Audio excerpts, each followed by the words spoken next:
Oh là là, mais quelle frappe! Lamine, Lamine et Pedri, franchement, ces deux-là jouent à un autre niveau. On dirait qu'ils viennent d'une autre planète. Salut à tous, j'espère que vous êtes en forme. On se retrouve pour le débrief du match entre le Barça et Villarreal. Score final, 4-1 pour les Catalans. Un succès précieux parce qu'il permet de conserver la première place en Liga avant le match du Real. Peu importe leur résultat, l'avance de 4 points assure au Barça de rester leader. Et surtout, ça arrive au meilleur moment, juste avant le choc face à l'Atlético Madrid, avec l'idée d'une remontée qui semblait inimaginable il y a encore quelques jours. On n'en saura plus mardi, mais en attendant, le message est clair. Le Barça est bien vivant. On attendait une réaction après les dernières sorties et elle a été plus que convaincante. L'équipe a livré une prestation de très haut niveau avec beaucoup de points positifs à analyser. Mais avant d'entrer dans le détail, petite pause pour parler du partenaire de la vidéo. Gagner sur le terrain, c'est savoureux, mais bien s'hydrater, c'est encore mieux. J'ai récemment testé une marque appelée Olit. Au départ, j'étais un peu méfiant, je pensais à une promesse marketing de plus. Finalement, j'ai été agréablement surpris. Moi qui ai laissé tomber les sodas trop sucrés depuis longtemps, j'ai trouvé là une alternative intéressante. Des boissons sans sucre avec des saveurs vraiment travaillées. Ce que j'ai apprécié, c'est la variété. Hydratation, énergie, milkshake, le tout en format individuel, pratique à emporter partout. Ça permet de tester plusieurs goûts sans se lasser. Petit coup de cœur personnel pour la framboise vanille, très équilibrée et rafraîchissante. Si ça vous tente, vous pouvez aller jeter un œil via le lien en description. Il y a même une petite réduction avec un code promo. N'hésitez pas à partager vos retours si vous testez. Revenons au match. Au niveau de la composition, Barcelone a dû s'adapter. De Jong étant blessé et Pedri tout juste de retour, le staff a choisi de ne pas prendre de risques avec lui en le laissant démarrer sur le banc. Une décision logique quand on sait l'importance du rendez-vous face à l'Atlético. Le milieu aligné au coup d'envoi, avec Fermin, Bernal et Olmo, pouvait sembler très porté vers l'attaque. On pouvait se demander si l'équilibre serait respecté. Finalement, la réponse sur le terrain a été rassurante. Devant, le trio Rafinha, Ferran Torres et Lamine Yamal était reconduit. Le choix de Ferran plutôt que Lewandowski s'explique par le profil du match. Face à un bloc pas totalement regroupé, sa mobilité apporte davantage. Lewandowski, lui, est souvent plus utile contre des défenses très basses. Sur le côté gauche, Balde était préféré à Cancelo et là encore, c'était cohérent. Avec une équipe déjà très offensive, il fallait sécuriser davantage derrière. Balde a d'ailleurs eu un rôle plus prudent, concentré sur les tâches défensives. Quant au contenu du match, on a vu un Barça intense, inspiré et discipliné. Et c'est exactement ce qu'il fallait dans ce moment clé de la saison. On a vu une équipe appliquée, concentré, presque clinique. Un Barça qui contrôlait l'engagement, les déplacements et surtout le pressing. Et il faut le dire clairement, quand les performances sont décevantes, les critiques tombent immédiatement sur la défense. On entend que la ligne arrière est trop faible, qu'il faut recruter derrière. Mais ce constat est réducteur. Le Barça évolue avec un bloc très haut, souvent installé dans le camp adverse. Les défenseurs se retrouvent quasiment au niveau de la ligne médiane. Dans ce système, ils ne peuvent pas survivre seuls. Les attaquants et les milieux doivent presser, revenir, fermer les angles et accompagner les latéraux. C'est une question d'équilibre collectif, pas seulement de qualité individuelle. Face à Villarreal, ce travail a été fait. Rafinha a multiplié les courses pour harceler et revenir défendre. Olmo a énormément travaillé sans ballon, notamment pour soutenir Balde sur son côté. Lamine Yamal n'a pas hésité à redescendre pour épauler Koundé. Fermin Lopez a beaucoup resserré dans l'axe pour couper les lignes de passe. Les attaquants et les milieux ont bloqué les premières relances adverses, tandis que les défenseurs réduisaient les espaces pour empêcher les appels dans le dos. C'est ce fonctionnement collectif qui a rendu Villarreal si peu dangereux. Quand tout le monde fait l'effort, la défense paraît solide. Si ces aides disparaissent, la ligne recule naturellement et gère mieux la profondeur. Mais le projet de jeu change complètement. Avec un bloc haut, le soutien permanent est une nécessité stratégique, pas un bonus. C'est le cœur du plan. On a d'ailleurs vu que lorsque l'intensité est au rendez-vous, le Barça devient très difficile à bouger. Villarreal a bien commencé pendant quelques minutes, puis le rythme s'est taché. Ensuite, Les Catalans ont pris le contrôle. Installation dans le camp adverse, récupération rapide après perte, pressing coordonné et pression constante. À chaque ballon récupéré, le danger revenait immédiatement. Un mot aussi pour le milieu de terrain, notamment Olmo et Fermin. Avant le match, il y avait des interrogations. Olmo a parfois été en difficulté avec le ballon, avec quelques pertes évitables. Mais sans ballon, son apport a été précieux. Il a multiplié les retours défensifs, aidé sur les côtés, récupéré des ballons et assuré la transition entre la défense et le milieu. On le voyait défendre près de sa surface, puis accompagner la remontée du bloc sans forcément se projeter trop haut. Un rôle discret mais essentiel. À ses côtés, Bernal a beaucoup compensé, revenant soutenir l'équipe et se montrant propre dans l'utilisation du ballon. Ce milieu a apporté du volume, de l'équilibre et de la solidarité. En résumé, la force du Barça sur ce match ne vient pas d'un exploit isolé, mais d'un collectif parfaitement synchronisé. Quand l'envie et l'intensité sont là, le système prend tout son sens et l'équipe impose son rythme. Bernal, lui, a livré une prestation très aboutie. Des transmissions propres, des passes verticales qui cassent les lignes, des choix rapides. Il a rarement ralenti le jeu et a souvent orienté vers l'avant avec justesse. Franchement, il a été précieux dans le rythme imposé par l'équipe. Et que dire de Fermin? 2 passes décisives, oui, mais son match ne se résume pas aux statistiques. Ce qui impressionne, c'est son état d'esprit. À chaque ballon perdu, il ne baisse pas la tête. Il se relève immédiatement et part au pressing. Il attaque le porteur, tente de corriger son erreur et même s'il ne récupère pas tout de suite, il poursuit l'effort en revenant défendre avant de se replacer plus haut. Son volume de course a été énorme. Une dépense d'énergie incroyable au service du collectif. Globalement, le milieu a été au niveau, la défense aussi, parce que tout le monde a travaillé ensemble. Beaucoup d'entraide, beaucoup d'intensité, on a vu un vrai jeu d'équipe. Et c'est dans cette configuration que le Barça devient redoutable. Et puis, Lamine Yamal. Ces dernières semaines, certains commençaient à douter. Mais ce soir, il a répondu sur le terrain.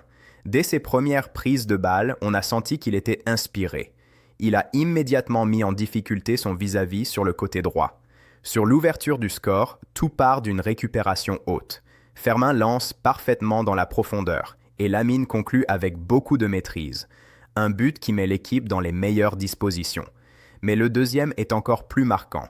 Face à son défenseur, il provoque, enchaîne les crochets, entre dans la surface, élimine un deuxième adversaire avec un geste subtil, un petit ballon légèrement soulevé pour éviter la jambe tendue, puis déclenche une frappe enroulée vers le second poteau. C'est le genre de geste qu'il tente depuis plusieurs matchs, et cette fois, tout s'aligne parfaitement. Technique, timing, précision, c'était splendide. Sa vitesse d'exécution est impressionnante. Il analyse la situation en une fraction de seconde, choisit toujours la bonne direction et agit avec une maturité rare pour son âge. Il a tout simplement livré une performance de très haut niveau. Le troisième but vient sceller sa soirée. Servi en profondeur par Pedri, il se retrouve dans un angle fermé, mais trouve encore la solution avec un plat du pied parfaitement placé au second poteau. Sang-froid total. Un triplé, une influence constante dans le jeu, et en plus un vrai travail défensif. Il ne s'est pas contenté de briller offensivement, il a aussi participé aux efforts collectifs.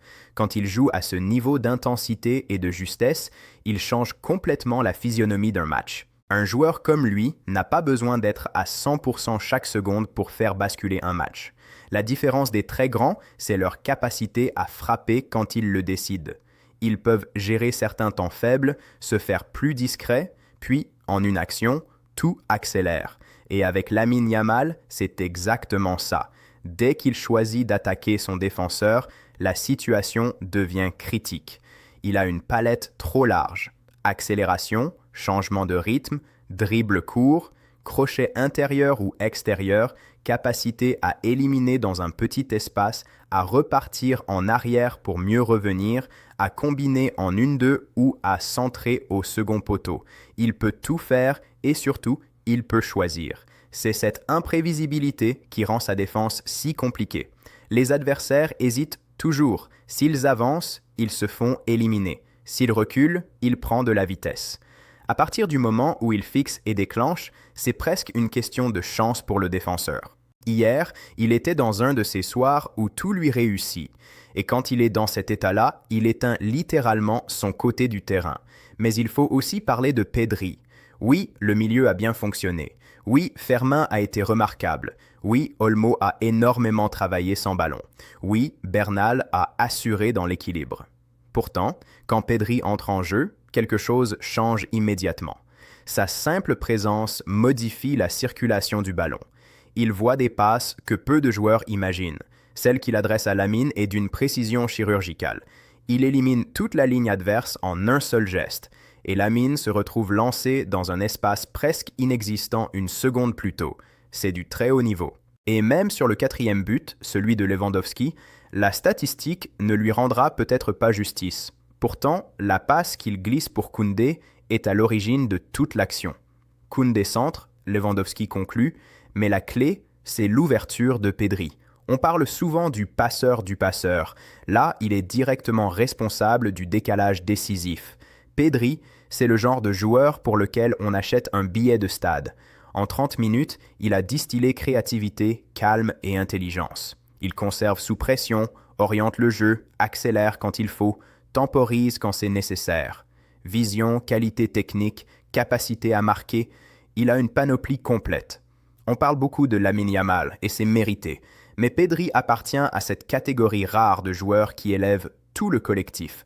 Son entrée a été déterminante, et ce face à une équipe du haut du classement bien organisée et compétitive. Entre un Lamine incandescent et un Pedri inspiré, le Barça a montré un visage impressionnant. Quand ces deux-là sont à ce niveau, ils transforment un bon match en véritable démonstration. C'est lui, ce gamin de 18 ans, qui met des défenseurs expérimentés en difficulté, et il ne faut surtout pas banaliser ce qu'il réalise. Avec Lamine Yamal, on s'habitue trop vite à l'exceptionnel. À force de le voir briller, certains finissent par considérer ça comme normal. Ce n'est pas normal. À la moindre rencontre sans but ou sans passe décisive, les critiques surgissent, comme si l'exigence autour de lui était déjà celle d'un joueur en pleine maturité. Mais cette pression permanente, c'est justement le signe des très grands. À 18 ans, atteindre la barre symbolique des 100 contributions décisives entre buts et passes, c'est vertigineux. On parle d'un joueur qui est encore au début de son histoire et qui empile déjà des chiffres d'un autre monde. C'est un talent générationnel, un joueur capable d'écrire une page importante de l'histoire du club s'il continue sur cette trajectoire. Il faut mesurer ce que cela représente. 18 ans et une telle influence sur les matchs. Autre point marquant, la réaction collective après la réduction du score de Villarreal à 2-1. L'équipe n'a pas paniqué, pas de précipitation, pas de fébrilité. Le Barça est resté fidèle à son plan de jeu, a continué à avancer, à presser, à construire. Le troisième but arrive parce que le calme est resté intact. Cette solidité mentale est essentielle dans les grands rendez-vous. Encore une fois, la défense a tenu parce qu'elle a été soutenue. Les milieux et les attaquants ont fermé les espaces, empêché les transmissions faciles, retardé les décisions adverses. Quand tout le monde participe, la ligne arrière peut gérer ces situations sans être exposée à des duels constants dans le dos. En revanche, dès qu'il y a une fraction de seconde de retard dans le pressing, un espace s'ouvre et le danger apparaît. Ce système exige une cohérence totale et une concentration permanente. Il faut aussi évoquer le cas de Ferran Torres. Son match a été compliqué. Dans un collectif aussi performant, le poste de numéro 9 reste un point d'interrogation pour l'avenir. On ne peut pas dépendre uniquement de Robert Lewandowski. Si l'objectif est de rester compétitif au plus haut niveau, il faudra réfléchir à cette position. En revanche, d'autres ont été irréprochables. Jules Koundé a livré une prestation très solide. Récupération, projection vers l'avant, justesse dans le placement. Eric Garcia a été discret mais efficace, constant dans ses interventions. Même constat pour Pau Cubarsí, appliqué et mature dans ses choix. Au milieu, Fermin a encore été déterminant, toujours tourné vers l'avant, lucide dans ses transmissions. Bernal et Olmo ont fait le travail de l'ombre. Et l'entrée de Pedri a rappelé à tout le monde qu'il appartient à une catégorie à part. Vision, maîtrise, créativité. Quand il touche le ballon, le tempo change. Au final, c'est une prestation complète. Une équipe engagée, disciplinée et talentueuse. Le message est clair avant le prochain choc face à Atlético Madrid. Reste à savoir si ce niveau pourra être reproduit dans un contexte encore plus intense. Mais une chose est certaine, avec cette cohérence collective et ses individualités en feu, le Barça avance avec ambition. Autre résultat intéressant de la journée, Newcastle United s'est incliné à domicile contre Everton FC 3-2 à St. James Park. Une contre-performance qui arrange bien les choses au classement. De son côté, le Barça peut aborder sereinement la suite. Toute l'attention est désormais tournée vers le choc face à Atlético Madrid.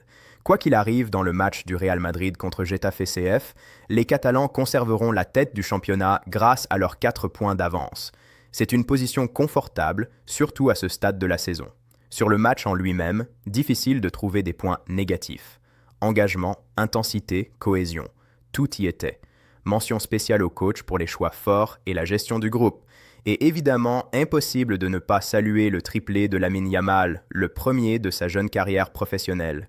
Une performance marquante. Quant à Pedri, son entrée a encore une fois transformé le match. Voir ces deux talents évoluer à ce niveau, c'est un vrai plaisir pour les amateurs de football. Lorsqu'ils jouent avec cette justesse et cette liberté, ils deviennent presque impossibles à contenir. Voilà pour ce débrief. Dites-moi ce que vous en pensez.